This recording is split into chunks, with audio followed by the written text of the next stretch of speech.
Opittu taito ei vanhene. Ja vaikka moni asia on niin kuin ennen, muutos on väistämätöntä.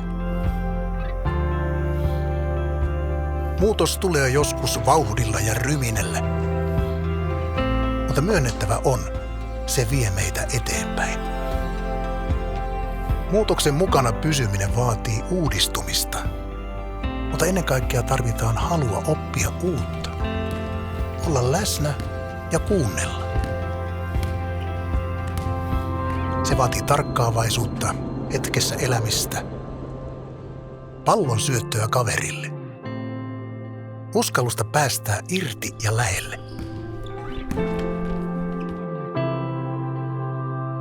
Askeleiden ottamista kohti yhteistä päämäärää. Siitä syntyy luottamus, jota ilman emme selviä. Ja vaikka välillä horjuisimme, nousemme vahvempina ja menemme eteenpäin.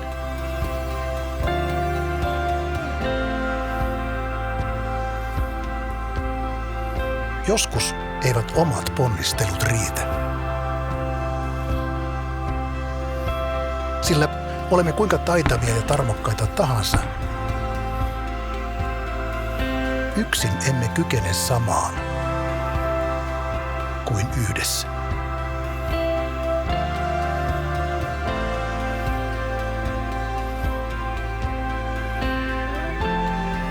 Yhdessä yhteisten asioiden puolesta.